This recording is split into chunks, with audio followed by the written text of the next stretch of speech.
السلام علیکم ورحمۃ اللہ وبرکاتہ۔ اعوذ باللہ من الشیطان الرجیم، بسم اللہ الرحمن الرحیم۔ آیت نمبر 13، وَلَهُ اور اسی کا ہے، ما سکنا جو کہ بس رہا ہے، فی اللیل والنہار رات اور دن میں، وَهُوَ السمیع العلیم اور وہ سننے والا اور جاننے والا ہے۔ ہم نے پچھلی آیت میں زمین اور آسمان کے بارے میں پڑھا۔ زمین اور آسمان کیا ہیں؟ یہ مقام ہیں، یہ جگہیں ہیں۔ ان کو ہم اگر گرامیٹیکلی لے لیں تو ظرف مکان کہتے ہیں ان کو۔ اور رات اور دن کیا ہیں؟ یہ زمانے ہیں کہ جب ایک رات اور ایک دن گزر جاتا ہے، یعنی کہ 24 گھنٹے ہمارے موجودہ دور کے گزر جاتے ہیں، تو سمجھ لیں کہ ہماری زندگی کے اوپر ایک دن بڑھ گیا، ہم ایک دن بوڑھے ہو گئے۔ تو یہ اللہ تعالیٰ فرما رہے ہیں کہ آسمان اور زمین بھی میرے ہیں، دن اور رات بھی میرے ہیں، اور وہ سننے والا اور جاننے والا ہے، وہ سب کچھ اپنی آنکھوں سے دیکھنے والا ہے، اور وہ سارے علوم رکھنے والا ہے۔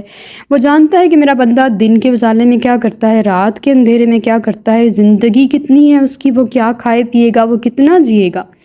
وہ کہاں بسے گا، وہ کیا کرے گا، وہ کیا کر رہا ہے۔ اس کے احاطہ علم سے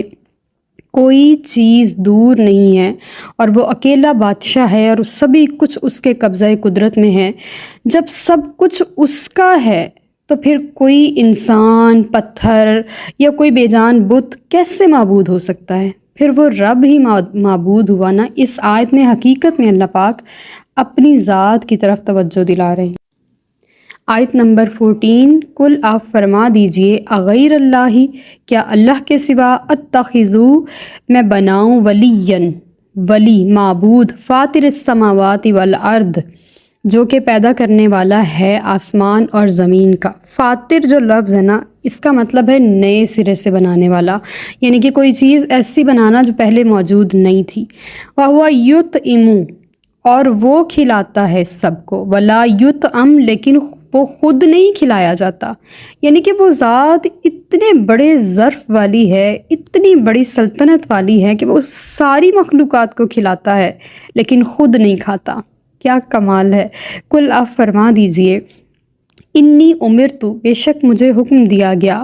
ان اکونا کہ میں ہو جاؤں، اولا سب سے پہلا، اول من اسلم جس نے جھکا دیا اپنا چہرہ، ولا تکونن اور ہرگز نہ بننا، من المشرکین شرک کرنے والوں میں سے۔ اب اس آیت کو ہم تھوڑا سا ٹیکنیکلی غور سے پڑھیں گے اور دیکھیں گے کہ اس آیت میں نبی کریم صلی اللہ علیہ وآلہ وسلم کی اپنی ذات کی طرف اللہ پاک نے دلالت فرمائی ہے کہ کچھ کفار نبی کریم صلی اللہ علیہ وسلم کی خدمت میں حاضر ہوئے اور کہنے لگے کہ آپ تنگ دست ہیں اور مال دولت جمع کرنے کے لیے آپ نے نبوت کا سلسلہ چلا رکھا ہے، نعوذ باللہ من ذالک، اور آپ کے اس نبوت کے سلسلے کی وجہ سے ہر گھر میں فتنہ فساد کی آگ بھڑکی ہوئی ہے، اور آپ ہم سے جتنی دولت مانگیں گے ہم آپ کے قدموں میں ڈھیر کرنے کے لیے تیار ہیں، آپ اپنے نئے دین کی تبلیغ بند کر دیجئے، اور جس طرح ہمارے اسلاف ان بتوں کی پوجا کرتے چلے آئے ہیں آپ بھی ان کی پرستش کیجئے۔ جب انہوں نے اس طرح کی گھٹیا ترین بات آفر نبی کریم صلی اللہ علیہ وآلہ وسلم کے سامنے رکھی تو حضور کی طبع انور کو ناگوار گزری، تو اللہ نے یہ آیت نازل فرما دی۔ آپ دیکھیں عرب میں ولی کے بے شمار معنی ہیں، لیکن یہاں پہ جو ولی ہے اس کا معنی ہے معبود۔ ولی سے مراد معبود ہے، وہ معبود جس کی عبادت کی جائے۔ تو یہاں پہ حضور اکرم صلی اللہ علیہ وآلہ وسلم کی زبان اقدس سے اللہ تعالیٰ بیان فرما رہے ہیں کہ معبود تو وہ ہوتا ہے جو کسی کا محتاج نہ ہو اور ہر چیز اس کی محتاج ہو، لیکن تمہارے معبود سراپا احتیاج ہیں۔ آپ دیکھیں بت کو کیا کیا جاتا ہے، تراشا جاتا ہے، اٹھایا جاتا ہے، رکھا جاتا ہے، بھیجا جاتا ہے، اس کے آگے نظر نیاز رکھی جاتی ہے، اس کو سجایا سنوارا جاتا ہے، تو یہ خدا کیسے ہو سکتے ہیں؟ اللہ تعالیٰ اس آیت میں فرما رہے ہیں کہ میرا محبوب فرماتا ہے کہ میرا معبود جو زمین و آسمان کا خالق ہے وہی معبود برحق ہے، جو ہر محتاج کی حاجت روائی کرتا ہے، ہر بندے کو رزق پہنچاتا ہے، وہ کسی کا محتاج نہیں ہے، نہ کھانے پینے کا، نہ کسی ضروریات زندگی کا۔ تو پھر معبود کون ہوا؟ جو محتاج نہیں ہے یا جو ہر چیز میں محتاج ہے؟ اصل میں معبود حقیقی تو وہی ہوا نا جو پیدا کرنے والا ہے اور ہم سب اسی کا دیا کھاتے ہیں۔ بیان فرما رہے ہیں اللہ تعالیٰ اس آیت میں زبان مصطفیٰ کو استعمال فرماتا ہے کہ اے کفار، کیا تم مجھے لالچ دینے آتے ہو؟ مجھے تو میرے رب کا حکم ہے کہ میں سب سے پہلے اس کی الوہیت یعنی کہ ایک ہونے کی، اس کی کبریائی اور اس کی عظمت و جلال کے سامنے سر تسلیم خم کر دوں اور شرک کی آلودگیوں سے اپنے دامن کو بچاؤں۔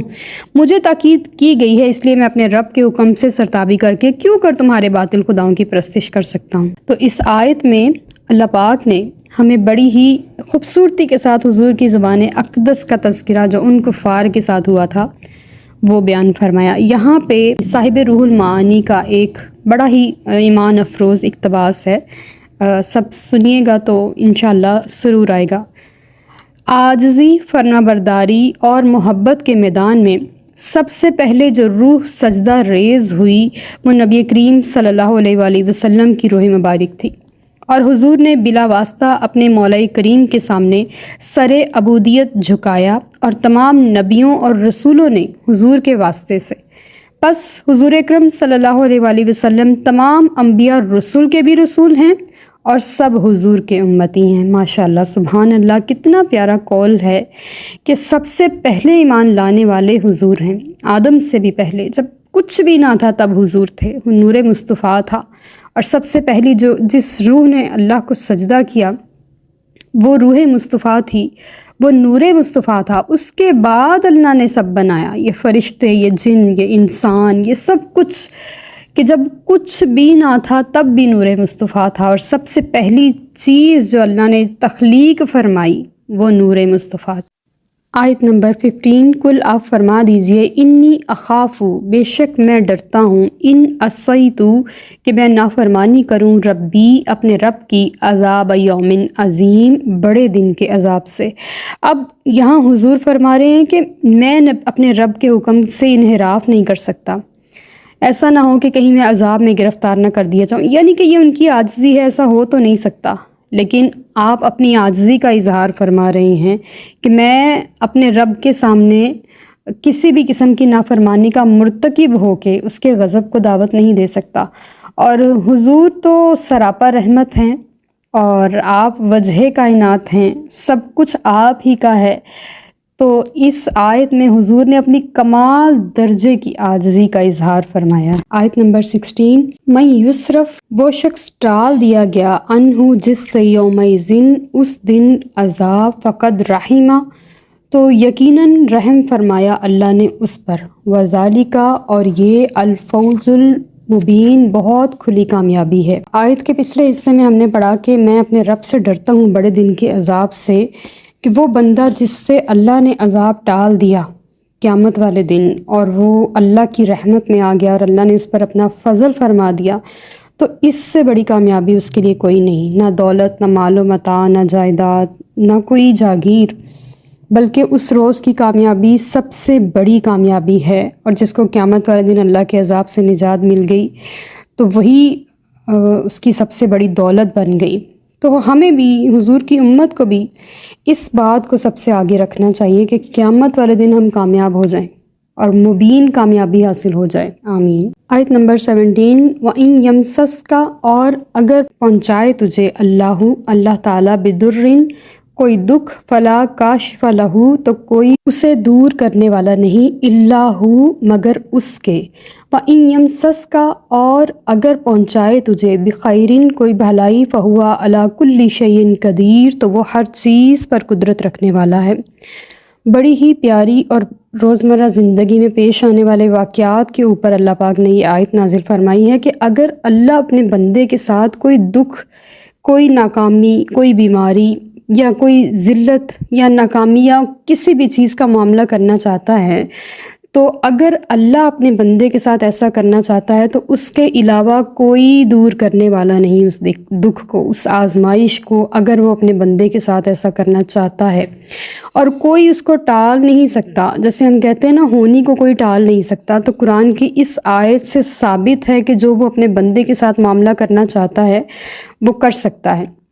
اگر وہ کسی کو فقر میں، مرض میں، قرض میں، کسی بھی آزمائش میں مبتلا کرنا چاہے تو وہ کر دیتا ہے، اور وہ کر سکتا ہے، اس کے لیے کوئی مشکل نہیں۔ اور اگر آیت کے اگلے حصے میں اللہ فرما رہے اگر وہ تجھے بھلائی کرنا چاہے، تیرے ساتھ بھلائی کا معاملہ کرنا چاہے، تجھے نوازنا چاہے، اپنا فضل فرمانا چاہے، کامیاب کرنا چاہے، صحت مند کرنا چاہے، بیماری سے، قرض سے نجات دینا چاہے، تو وہ بھی ہر چیز پر قادر ہے۔ وہ دونوں طرح سے اپنے بندے کے اوپر قادر مطلق ہے، وہ جو چاہے اپنے بندے کے ساتھ معاملہ کر سکتا ہے، وہ سپریم پاور ہے۔ آیت نمبر 18 وَهُوَ الْقَاهِرُ، اور وہ غالب ہے فوق عبادہ، اپنے بندوں پر، وَهُوَ الْحَكِيمُ الْخَبِيرُ، اور وہ بہت دانا، ہر چیز سے باخبر ہے۔ قاہر وہ ہوتا ہے، وہ ذات ہے، یہ لفظ صرف رب دو جہاں کے لیے ہے، کسی شخص کے لیے نہیں، کہ اس کا قہر یا اس کا غلبہ پوری دنیا پر ہے، پوری دنیا اس کے احاطہ قدرت میں ہے، کوئی بھی اس کی سلطنت سے باہر نہیں، اس کی ساری مخلوقات اس میں شامل ہیں۔ لیکن یہاں پہ خاص طور پہ بندوں کا تذکرہ ہے کہ اللہ اپنے بندوں پر غالب ہے، اور اس کا جو بندہ ہے وہ اس کے حکم کے سامنے سرنگوں ہے، وہ کچھ نہیں کر سکتا، جتنا مرضی اس کے اپنی مرضیوں کے خلاف بندہ بولے، جو مرضی اپنے رب کے بارے میں، دنیا کے بارے میں، امکانات کے بارے میں بولے، وہ اپنے رب کی سلطنت سے باہر نہیں جا سکتا۔ اللہ بڑا حکیم ہے، بڑا باخبر ہے، وہ ہر چیز کا احاطہ کیے ہوئے۔ آیت نمبر 19 کل آپ فرما دیجئے ایو شیئن، کون سی چیز، اکبرو بڑی ہے، شہادتم گواہی کے لحاظ سے، قل اللہ آپ ہی فرما دیجئے یا رسول اللہ کہ اللہ ہی، شہیدم گواہ ہے، بینی میرے درمیان، و بینکم اور تمہارے درمیان، و اوحیا اور وحی کیا گیا، الیہ میری طرف، حاضل قرآن یہ قرآن، لانذرکم تاکہ میں تمہیں ڈراؤں، بھی اس کے ساتھ، من بلغ اور اس سے ڈراؤں جس تک یہ پہنچے، انکم کیا تم، لتشہدون گواہی دیتے ہو، ان مع اللہ کہ اللہ تعالیٰ کے ساتھ، آلہۃ اخری اور بھی خدا ہیں، کل آپ فرما دیجئے لا اشہد میں ایسی جھوٹی گواہی نہیں دیتا، کل آپ فرما دیجئے انما بے شک ہوا وہ یعنی کہ اللہ، الہ واحد ایک ہی خدا ہے، و اننی اور بے شک میں، بریء بیزار ہوں، مما تشرکون جنہیں تم اس کے ساتھ شریک ٹھہراتے ہو۔ اب اس آیت میں اس کا اگر ہم بیک گراؤنڈ پڑھیں، اس کا شان نزول پڑھیں، تو اس آیت کو اچھے سے سمجھ سکتے ہیں کہ کچھ کفار مکہ نبی کریم صلی اللہ علیہ وآلہ وسلم سے دریافت کرنے لگ گئے کہ آپ جو نبوت کا دعویٰ کر رہے ہیں اسے کیسے تسلیم کیا جائے۔ اگر اللہ تعالیٰ نے کسی کو نبی بنا کر بھیجنا تھا تو آپ کے علاوہ کوئی اور نہیں مل سکا تھا، نعوذ باللہ۔ آپ اپنے دعوے کی صداقت میں کوئی گواہ پیش کریں۔ تو انہوں نے کہا کہ ہم نے یہود و نصارہ سے آپ کی نبوت کے متعلق دریافت کیا ہے، انہوں نے واضح الفاظ میں ہمیں بتایا ہے کہ آپ کا ذکر آسمانی کتابوں میں نہیں ہے، نعوذ باللہ۔ تو جب انہوں نے اس طرح کی بات کہی تو اللہ نے یہ آیت نازل فرما دی کہ